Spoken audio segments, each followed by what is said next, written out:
friends and colleagues, there is little literature on tidal movements and sand movements during a nor'easter. That is what we are going for today. We are in the midst of one, sadly, unfortunately. You see all these tree branches down. So we are going to the beach and we are going to study the sand movements to add to the literature.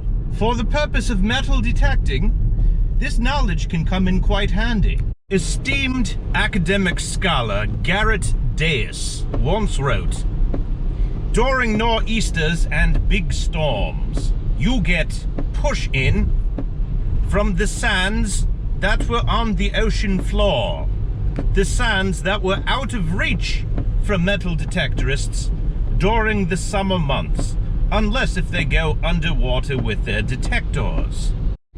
And the result of this push-in is something that Fibonacci studied himself in the mathematical precision of patches and coin lines, which the metal detecting academia calls targets.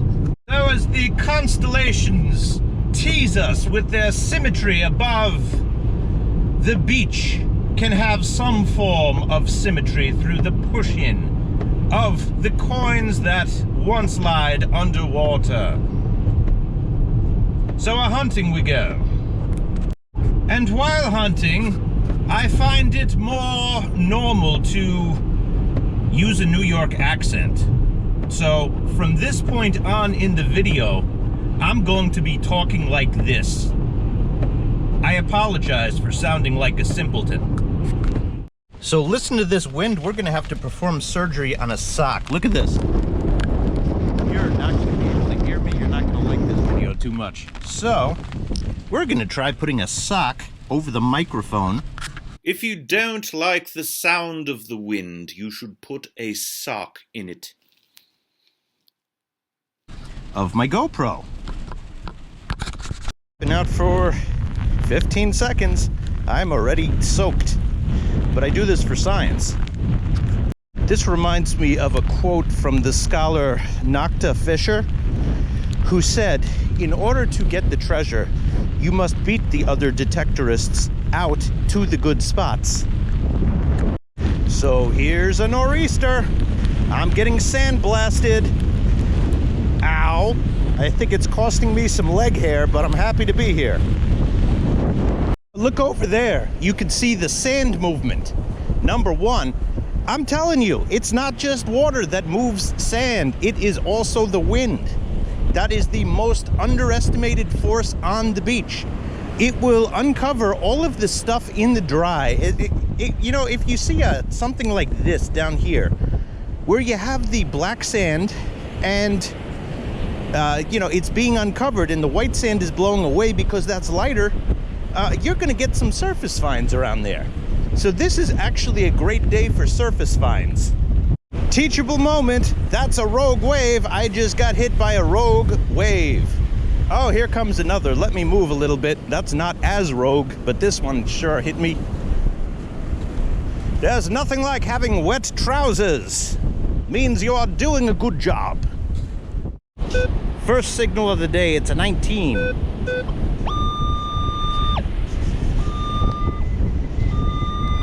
Sounds like a big 19. Jeez. Let's dig it. Oh, I feel it. This is something big.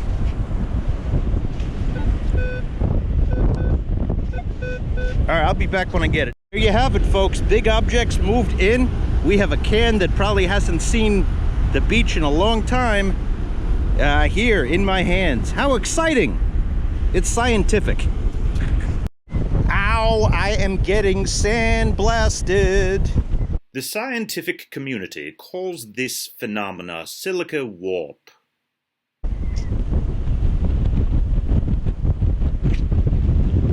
Good heavens! So, I looked at the low tide, well, it's not low tide yet. I looked at the lower line that's here today, found that can. Now I'm kind of looking at the high tide line. just to see what was pushed in and how far back it is. I have not, and this is not a one-day thing. You know, later in the season, you get storms and you get pushing in general, and the stuff gets pushed back further on the beach. But, you know, being that we are, oh, cliffs. Look at that. We'll get a close-up on that. But being that we are in the midst of a nor'easter, the waves have gone much further than they normally do, and we might have more objects than we normally do. What that simpleton with the New York accent is trying to say is not that the nor'easter creates or births objects. That is just rubbish, and there's no scientific proof of that. But what he is trying to say is, if you had a deep target before that was out of reach of your detector, perhaps it cut the sand, or the wind blew away the sand, and it is now in reach. Second, perhaps there were objects that were out in the ocean, and there was a push-in from tidal movements. Suddenly your detector is in reach of those as well. So we're going to look. Here's the cliffs that we're coming up upon. Man, this was a powerful tidal movement here. Look at all the erosion. Ooh. Hello. That's what I'm talking about. And look at this. Another big item. We got a 1213 nickel signal. Right in the middle of this. Make it a ring. We want a ring. We like rings.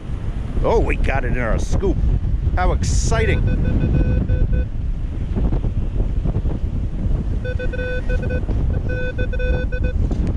It is another piece of sea shrapnel. Oh, let me put this one in my pocket. In scientific literature, we call these monetary discs. It is a 10-cent monetary disc. Egad, it is another 10-cent monetary disc. FYI, both of these have come far out rather than close by the shore.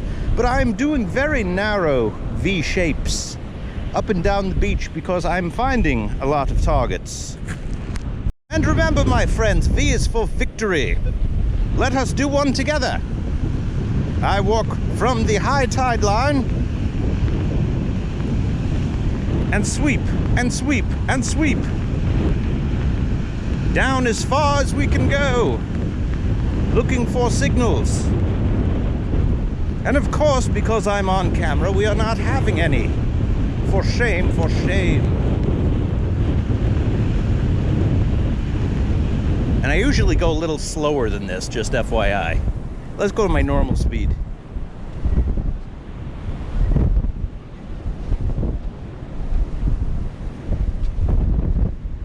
Come on, targets. Come on, targets.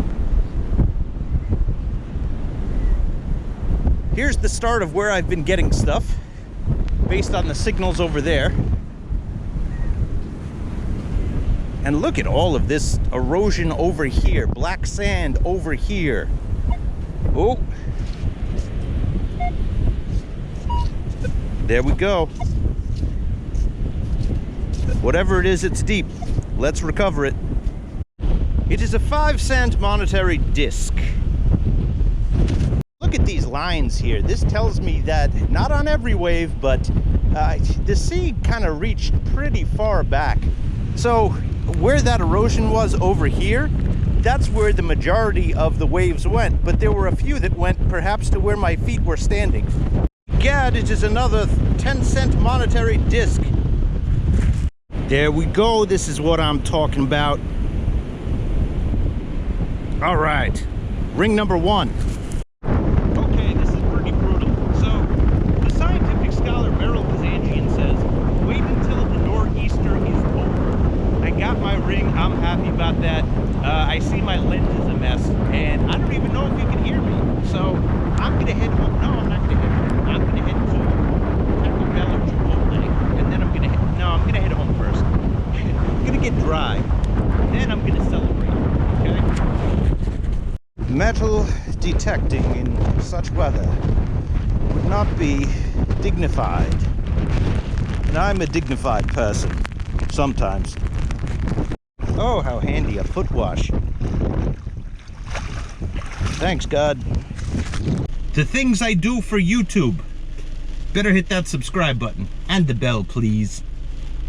So there was once a time that this decision was easy, whether it was to Taco Bell, Chipotle, or home, but under the circumstances that Taco Bell had a meat recoil with shards of metal in there and I don't want to set off my detector, it makes it a more difficult choice. But I think I have found an amicable solution.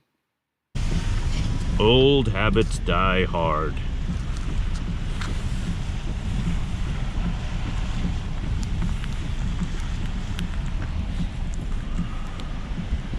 Hi, how are you? Hello. Could I get 2 bean burritos and a cherry Pepsi, please? Okay. That's it. Any sauce? No, thank you. So now that the Taco Bell is secured, and I have my ring, there's one thing left to do. Put it with its friends. And there you go. And we have it.